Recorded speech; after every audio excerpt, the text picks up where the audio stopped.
Who was that man today? Han Ji-hoon. Don't you dare give me a name like that explains nothing. I have been hiding this from you for over 30 years. I have been praying to God all these years for a child, and you have a child outside there with telling me. Listen to me. It's complicated. It's a long story. Before we begin, subscribe to Victoria's Silent Tales and tap the notification bell so you never miss a new story. Now, enjoy today's tale. Seoul did not care that Min-jae Han had once wanted to wear a collar and speak only of heaven. The city moved the way cities always moved. Trains screaming under glass towers, ajumas arguing over the price of mackerel, office workers clutching iced Americanos like rosaries. Neon stuttered awake even in late morning. Somewhere a delivery scooter honked, as if the whole metropolis owed it an apology. In a narrow side street near Myeongdong, a bakery exhaled the smell of butter and red bean, and a tall Korean man with silver threading his temples stood outside it longer than a customer should. Han Min-jae was 62. He still stood like a man who had once knelt every morning on cold chapel floors. His shoulders remembered genuflection. His hands, folded without thinking, still looked like they were waiting for beads. Inside the bakery, his wife laughed. Amara Han, born Amara Okonkwo in Atlanta, raised on gospel Sundays and her mother's jollof rice, had flour on her dark brown cheek and joy in her throat. At 58, she still wore her hair in soft twists that caught the light like polished mahogany. When she smiled at a little girl choosing a cream puff, Min-jae felt the old ache and the old miracle at the same time. 30 years beside her had not dulled the shock of her existence in his life. She was still the most living person he had ever known. 30 years of marriage, one son, late, precious, impossible. And one secret he had carried like a stone under his tongue since before he ever learned the shape of her name. "Appa," their boy called from the corner table, swinging his legs. "Can I have two?" Daniel Han was 9. Half his mother's warmth, half his father's quiet eyes, all of both their hunger to love him correctly. His skin was a rich, warm brown. His hair a soft black cloud. Amara refused to let anyone call difficult. He had Min-jae's long fingers and Amara's habit of humming when he was happy. On mornings when sunlight hit the cafe windows just so, Min-jae could almost believe the universe had edited his past clean. "Almost. One," Min-jae said, stepping in at last. His English had softened over decades. His Korean remained the language of his bones. "Your mother already hid a second one in the bag." Amara shot him a look that was pure Atlanta, affection wrapped in mock outrage. "Snitch," Daniel giggled. The sound undid Min-jae a little, the way it always did.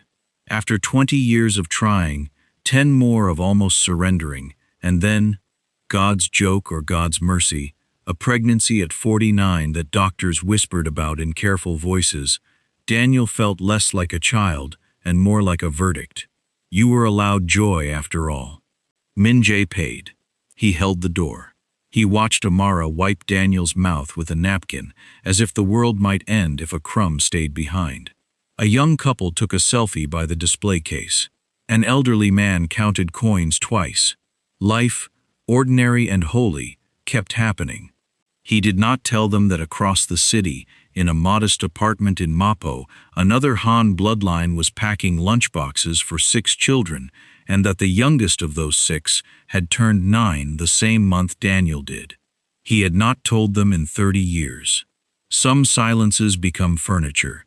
You stop seeing them until someone trips.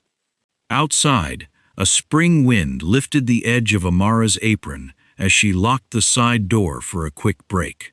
She leaned into Min-jae's shoulder with the casual intimacy of long marriage, the kind older people recognize instantly, the kind young people think is boring until they pray to have it.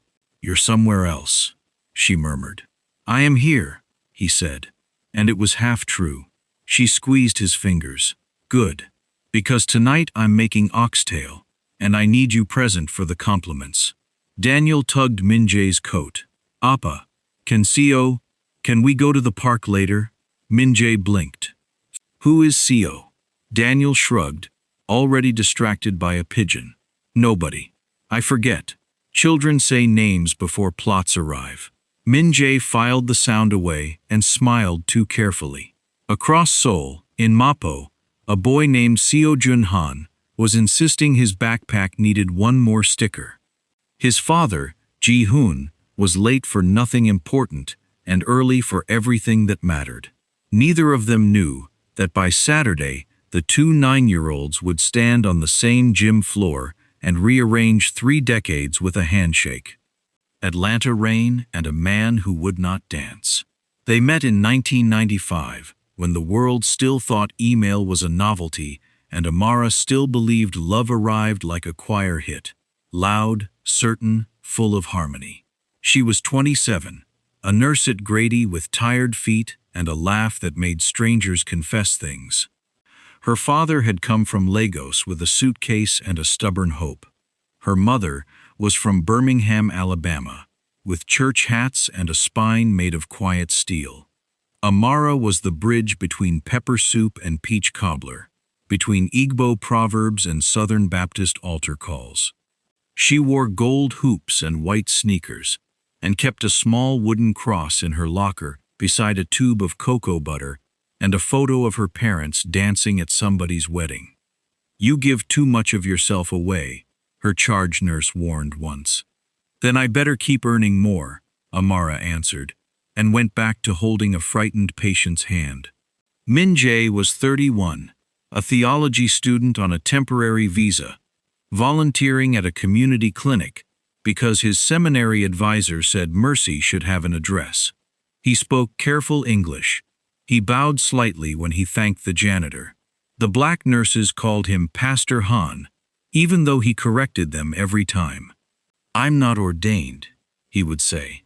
Not yet, Amara replied the first day she handed him a chart. But you look like a man waiting for permission to be holy. He almost dropped the chart. She learned later why the word permission made his jaw tighten. For 3 months, they circled each other in fluorescent hallways. He brought her barley tea in a thermos. She brought him peach candy and dared him to like it. When he finally admitted the candy was aggressively sweet, she laughed so hard a doctor stuck his head out of a room to shush them, then smiled anyway. On Tuesdays, he helped translate for a Korean grandmother who refused to trust American blood pressure cuffs. On Fridays, Amara taught him the difference between "I'm fine" said as truth and "I'm fine" said as armor. He was a quick study in scripture and a slow study in people. She tutored both.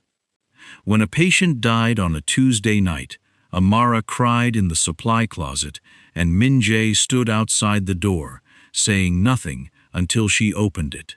And then he only said, "I will walk you to the bus." He did not touch her. He did not preach. He walked. Rain needled the Atlanta dark. Bus lights smeared gold on wet asphalt. Amara's umbrella was broken on one side, a lopsided wing. Min-jae angled his over both of them until his left shoulder got soaked. "You're going to catch pneumonia being noble," she said. "Then you will nurse me," he replied, surprising himself with something like humor. She looked at him sideways. "Careful, Pastor. That almost sounded like flirting." "I'm not, I know." Soft, not unkind. That's why it's dangerous. On the 4th month, at a church social her aunt forced her to attend, someone put on a slow song and couples filled the fellowship hall. Crepe paper drooped from the ceiling. A punch bowl sweated beside a stack of foam cups. Amara held out her hand. "I don't dance," Min-jae said. "Then sway," she answered. "God won't revoke your ticket for swaying." He swayed, barely. His hand rested at her waist as if it might burn. She smelled like cocoa butter and hospital soap. When the song ended, he looked at her the way men look at doors they are afraid to open. "I was supposed to be a priest," he said suddenly, out of nowhere, as if the confession had been waiting in his throat for years. Amara blinked. Catholic? Yes. In Korea. Before, he stopped. The music changed to something with a backbeat. Children ran between them with paper plates. An usher laughed too loudly near the kitchen. Before I failed. She did not press. She was young enough to believe failure was a story with an ending, not a house you lived in. She only said, well, the world's still standing.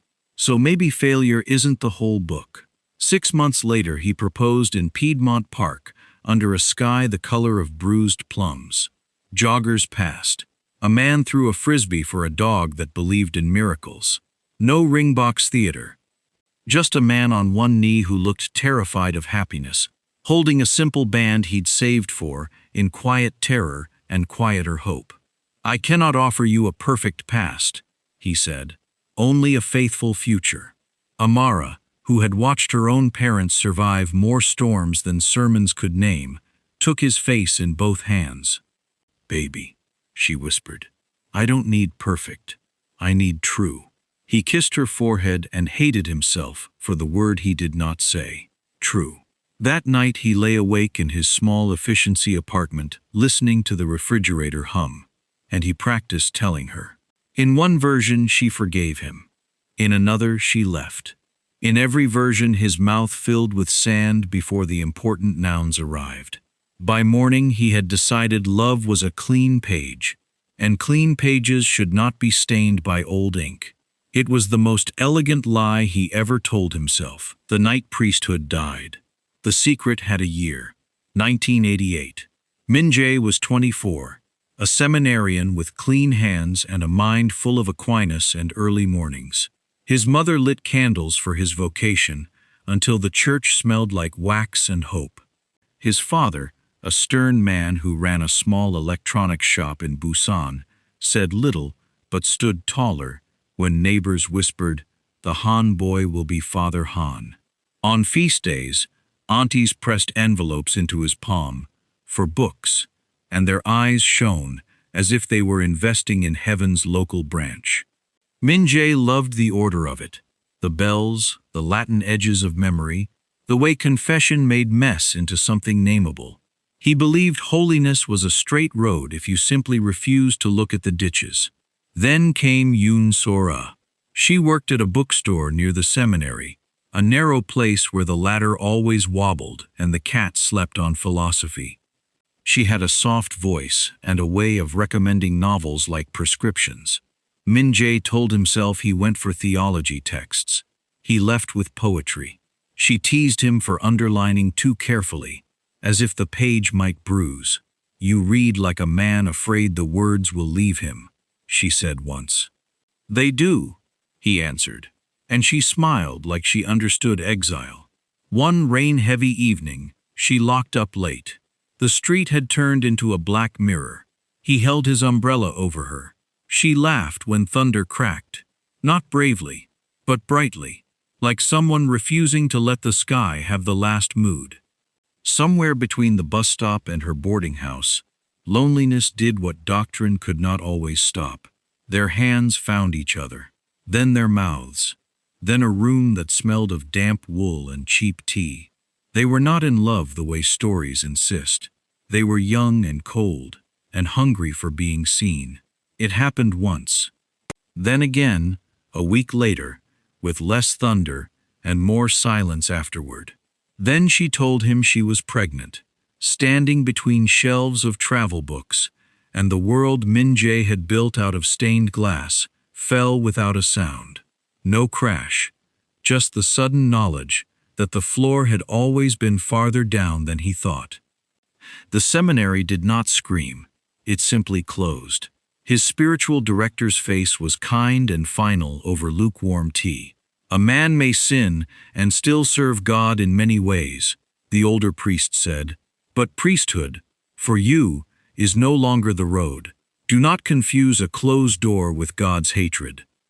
Sometimes it is only God's clarity." Min-jae nodded because nodding was all his neck could do.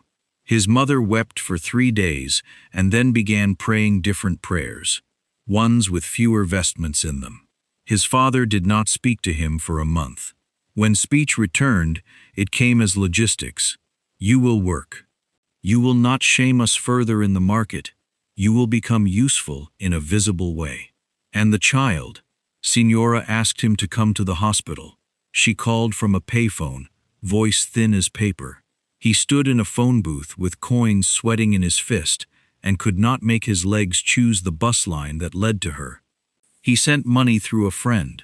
He wrote one letter that said, "I am sorry," and nothing else that mattered.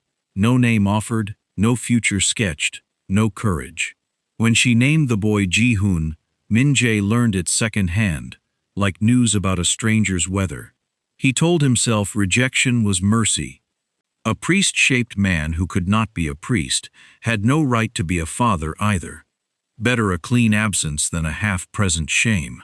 Better the boy grow without a coward's shadow. Years later he would understand that cowards cast shadows anyway. They just force other people to live in them. He left for America 2 years later with a student visa and a suitcase that held no photographs of a baby. On the plane, he watched the peninsula shrink to a suggestion and promised the clouds he would become someone so disciplined the past would starve. Some men bury bodies. Min-jae buried a birth certificate under ambition and silence. A marriage built on morning light. They married in Atlanta in a small Baptist church that smelled of lemon oil and old hymnals. Amara wore ivory lace against her brown skin and cried during "Great is thy faithfulness," because her mother did. Cousins ululated softly in the back, the way joy sometimes refuses English. Min-jae wore a suit that fit like borrowed courage. He said his vows in English first, then whispered them again in Korean against Amara's ear during the recessional, as if God needed both languages to hold him accountable. Rice flew. Someone's uncle told a toast that lasted too long. Amara danced with her father, and then with Min-jae, who still barely swayed, and the whole room cheered him into trying harder. They moved into a one-bedroom with a window that caught sunrise. The radiator clanked like an old man clearing his throat. Amara worked nights. Min-jae finished a counseling degree and took a job at a community center helping immigrant families fill out forms that always seemed designed to humiliate. On Sundays, they split the difference. Her church some weeks, a Korean Catholic mass others, and sometimes just the two of them on the couch with coffee, arguing gently about whether God preferred choirs or silence. "I think he prefers honesty," Amara said once, painting her toenails on a towel. Min-jae kissed her knuckles and changed the subject to grocery lists.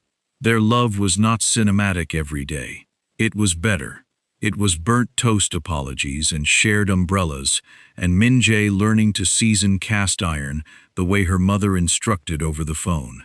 It was Amara memorizing his stress tells, the way he stacked mail too neatly when afraid. It was slow Sundays and hard Thursdays, and the private jokes that become a couple's second language. They tried for a baby in the 2nd year, then the 3rd, then the 5th. Charts appeared on the refrigerator beside takeout menus. Clinic waiting rooms became a second home, full of hopeful hands and outdated magazines. Amara's body, strong enough to lift patients and run for buses, would not hold a pregnancy past the early weeks.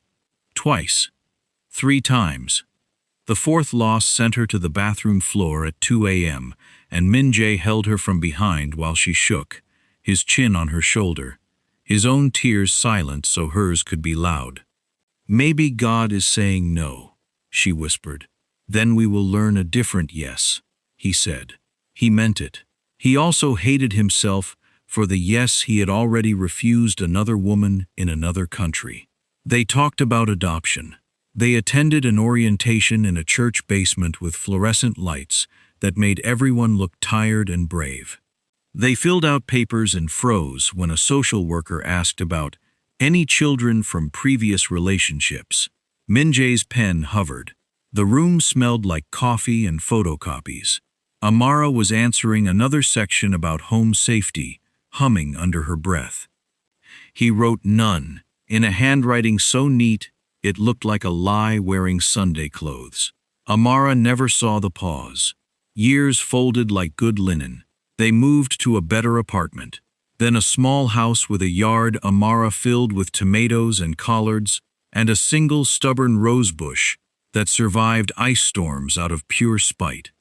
Min-jae's English improved until he dreamed in it sometimes. Amara's Korean became a charming disaster that made his mother, on rare international calls, snort with reluctant fondness and correct her pronunciation of annyeong for the 100th time. Friends had children. Godchildren filled their holidays. Amara threw birthday parties for other people's kids with the ferocity of a woman refusing to become bitter. Piñatas, smoke from the grill, playlist battles between Fela and Whitney. Min-jae hung streamers and watched her blow up balloons until her cheeks hurt and thought, if she ever knows what I refused, she will never inflate another one for me. On their 10th anniversary, they renewed nothing formal but drove to the coast and stood in sand until their ankles ached, promising again without paperwork. On their 15th, Amara got promoted, and Min-jae cried in the car because pride had nowhere else to go. On their 20th, Amara gave him a watch engraved, "Still Choosing You." He gave her earrings and a weekend in Savannah and the performance of a man who deserved her. They ate oysters. They got caught in rain. They kissed under a balcony like people in movies, and a stranger clapped. That night she curled against him and said, "If we never get a baby, you're still my whole life. You hear me?" He heard her. He did not deserve her. In the dark he almost told her. The sentence rose like nausea. Then she fell asleep with her hand on his chest, trusting the heartbeat underneath, and he swallowed the truth one more year. The phone call from Busan. It was 2008 when the past found a phone number. Min-jae was in the kitchen making kimchi fried rice the way Amara liked it. Extra gochujang. A fried egg on top like a sun. Rain ticked against the window. She was on a double shift. The house phone rang with that old landline urgency people under 30 would not understand. Han Min-jae? A woman's voice, Korean, frayed at the edges. "This is Yoon Sora." The spatula slipped. Oil popped and bit his wrist. For a second he was 24 again in the rain outside a bookstore, umbrella shaking. "Don't hang up," she said quickly. "Ji-hoon is 20.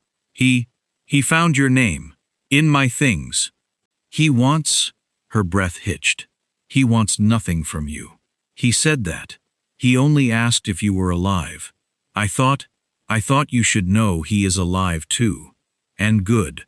Despite us. Despite us." Min-jae sat on the kitchen floor with the phone cord stretched like a noose of plastic. The egg blackened in the pan. "Is he well? He studies engineering. He has your mouth when he concentrates. He does not curse your name. That is more grace than I taught him on purpose." A pause, filled with international static and old weather. "I am not calling to ruin your American life. I saw a Christmas card photo once, through a mutual friend. The black woman, your wife. She looks kind." "She is," Min-jae whispered. "Then protect her kindness," Senjora said. "But if one day your conscience grows teeth, tell the truth before someone else does. Ji-hoon will not hunt you. Secrets do." He wanted to ask for a photograph. He wanted to ask if the boy liked music. He wanted to ask forgiveness in a shape large enough to matter. Instead he said, "Thank you for telling me." "Don't thank me," she replied, not cruelly. "Just don't waste the life you ran toward." She hung up. Min-jae stayed on the floor until the rice burned past saving. Smoke forced him up. When Amara came home, smelling of antiseptic and exhaustion, he blamed the smoke on distraction and washed the pan twice while she kicked off her shoes and told a story about a resident who finally ate solid food. He laughed in the right places. That night, he dreamed of a boy with his mouth solving equations, and woke up reaching for a child who was not in the room, and never had been. Amara slept through his trembling. He watched the digital clock bleed minutes, and understood, with terrible clarity, that love without truth is a beautiful room with a gas leak. Still, he did not wake her. Fear is a talented theologian. It can justify almost anything if you let it preach long enough. The miracle that arrived late. In 2016, Amara missed a period and laughed it off as perimenopause with attitude. "My body loves plot twists," she told her sister on the phone. "Next it'll start craving clay." 2 weeks later, she bought a test for the joke, dropping it into the cart between paper towels and dish soap like it couldn't possibly detonate a life. The joke turned into 2 pink lines that made her sit on the closed toilet lid and scream "Whisper Min-jae," until he ran in half-shaved, towel around his waist, eyes wild with the assumption of disaster. She held up the stick. He did not speak English. He did not speak Korean. He made a sound that was pure animal relief and terror braided together, then sank to his knees and pressed his face to her still flat stomach, as if prayer had finally found a physical address. "Don't you dare cry alone," she wept, laughing. "If we're doing this insanity, we cry as a team." The pregnancy was high risk. Doctors used words like advanced maternal age with the gentleness of people placing china on a high shelf. There were extra scans, extra blood draws, extra nights when Amara stared at the ceiling counting kicks like rosary beads. She quit night shifts. Min-jae drove to every appointment like a man transporting the last light in the world. They did not buy furniture early. They did not host a gender reveal. They held hands in waiting rooms and negotiated with God in 2 languages and 1 shared desperation. Amara's mother flew in for the 3rd trimester and took over the kitchen with Lagos authority. "You carried enough," she told her daughter. "Now you eat and you rest and you let that man wait on you hand and foot." Min-jae waited on her hand and foot. He rubbed her ankles. He learned the names of every vitamin. He read baby books in English and then reread the scary parts in Korean forums at 1 a.m., spiraling quietly. Daniel Emmanuel Han was born in March 2017 after 14 hours of labor and a final hour that Amara would later describe as me telling Jesus we needed to have a meeting. He came out yelling, dark-haired, fists ready. When they placed him on her chest, Amara looked at Min-jae with tears cutting clean paths down her face. "We waited so long," she sobbed, laughing. "He's going to be spoiled rotten and I don't even care." Min-jae cut the cord with hands that shook. In the nursery window light, Daniel's newborn face flickered through expressions like weather. A nurse congratulated them with the soft awe people save for late miracles. Min-jae thought of another hospital, another decade, another woman alone, and the thought was so blasphemous beside this joy that he shoved it down until it lodged somewhere near his liver, a permanent bruise. He promised the ceiling tiles, "I will be perfect for this one. I will not fail twice." Perfection is a cruel god. It collects interest. In the months that followed, their house filled with the sacred chaos of first-time parents who are not young, the slower knees, the deeper gratitude, the sharper fear. Amara sang Igbo lullabies and Marvin Gaye without shame. Min-jae walked circles at dawn with Daniel asleep against his collarbone, whispering apologies the baby could not understand to a different baby who had never heard his voice. If love could have rewritten history through tenderness alone, those dawns would have been enough. They were not enough, but they were beautiful. Soul, and the life they built on purpose. By the time Daniel was 7, the Hans had begun talking about soul the way people talk about a door they keep passing and finally decide to open. It happened through practical hinges, not destiny speeches. Min-jae's father died after a short illness, and the family property needed sorting. Grief made airplanes logical. Amara, burned out on American hospital politics, and hungry for a chapter that felt like adventure instead of endurance, said one night over takeout, "What if we try Korea for a few years?" Daniel should know that half of himself before he decides who he is.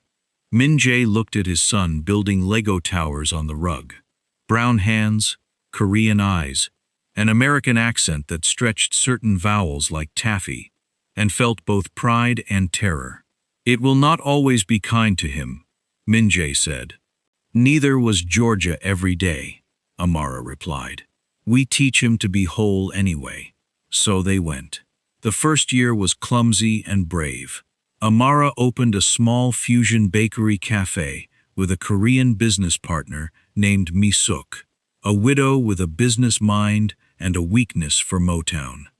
Together they built a menu that made purists nervous and customers loyal. Peach cobbler danishes beside hottuk, jollof spiced chicken pastries that made ajumas suspicious and then addicted, barley tea served with the same seriousness as pour-over. Amara learned to bow and then ruin the formality with a hug. Locals called her the American Unnie who burns sugar correctly.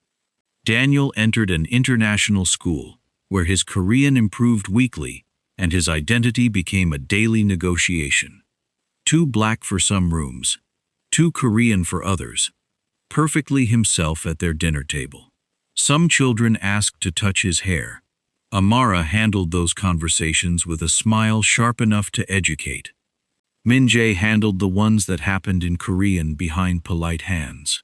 Min-jae took contract counseling work with multicultural families, unions like theirs, children like Daniel, silences like his own. He was good at it. Pain recognized pain. Clients left his office lighter. He walked home heavier, carrying the irony like a second briefcase. At night, he and Amara rebuilt romance in a new latitude. They dated in their 50s with a seriousness young lovers mistake for boredom, scheduled walks along the Han River, shared desserts, arguments about dishwasher loading that ended in laughter. On their anniversary, he bought her gold hoop earrings, almost identical to the ones she wore in 1995. She cried in the middle of the store. "You're still my favorite plot twist," she told him. He held her and thought of sealed envelopes in the soul. He did not look up Han Ji-hoon. He did not have to. In a city of 10 million, fate does not need your consent. It only needs a school festival, a wrong turn, a name tag. 2 boys, 1 blood, no map. It happened on a Saturday in late spring, when Daniel was 9, and the city smelled like rain on concrete and new leaves. Daniel's school hosted a multicultural fair. Construction paper flags lined the gym. A PTA sound system played 3 genres at once and somehow survived. Amara ran a booth with mini peach hand pies and a handwritten sign. Southern love, soul lovin'. Min-jae carried trays until his forearms burned pleasantly. Daniel wore a shirt that said half and whole, in both English and Hangul. Amara's design, sold at the cafe to mixed kids who needed the joke to be armor. Near the science club table, a teenage girl dropped a stack of flyers. Paper fanned across the floor like startled birds. Min-jae bent to help automatically. Old manners, old seminary posture, and found himself eye level with a family cluster. A Korean man in his late 30s, a Korean wife with kind, exhausted eyes, and a trail of children like commas in a long sentence. 6 kids. The youngest boy held his father's pinky finger and stared at Daniel's shirt with frank curiosity. "Your shirt is cool," the little boy said in Korean. Daniel grinned. "Thanks. I'm Daniel." "I'm Seo-jun," the boy said. "I'm 9.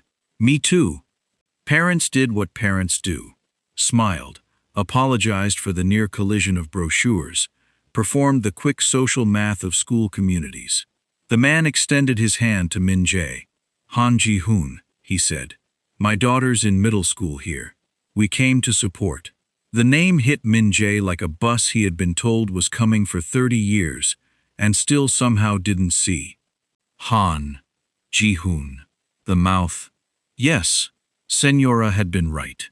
When Ji-hoon smiled politely, the same crease appeared at the left corner that Min-jae saw in his own shaving mirror. The eyes were Senora's assessing calm. The posture was a man who had learned to stand without the father who should have taught him how. Min-jae shook the hand. His own felt disconnected, a prop. Blood moved strangely in his ears. Han Min-jae, he heard himself say.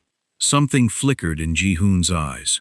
Not recognition of a face, but of a name combination that had lived in family myth, like a rumor with bones. The polite smile stiffened by half a degree. The gym noise receded as if someone had turned a cosmic volume dial. Ah, Ji-hoon said softly. Only that. Ah. The sound of a door opening in a house you thought was empty. Amara appeared with a tray, radiant, oblivious, earrings swinging. Y'all hungry? Free samples before I start charging interest. Ji-hoon's wife laughed, grateful for food as social lubricant. The kids swarmed with the honest greed of childhood.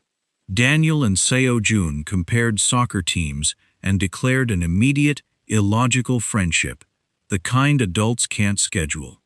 Life, cruel and sweet, continued in real time, while Min-jae's past and present occupied the same square meter of school gymnasium floor. Ji-hoon met Min-jae's gaze over the children's heads. No scene, no slap, just a quiet, adult understanding. So you are real, and you built a life without me. And now your late son is the age of my last child. Min-jae looked at Seo-jun. Bright, chattering, held, and then at Daniel, who was offering the boy a pie with both hands like an ambassador of joy. Uncle and nephew, same height class, same decade of birth, same blood in different stories. Two boys born into opposite decisions. Two boys born into... Min-jae excused himself to the restroom and vomited nothing but guilt. He washed his face with shaking hands and stared at the mirror until the man in it looked almost like someone who might finally tell the truth. When he returned, Amara was exchanging numbers with Ji-hoon's wife, Yoon-ji, because of course she was. Amara collected people the way some collect stamps. Delightedly, permanently. Small world, Amara said on the way home. Daniel half asleep against Min-jae in the back seat. Nice family. That little Seo-jun is a whole personality. Yes, Min-jae said. The city lights smeared. His secret, after decades of lying still, had begun to walk.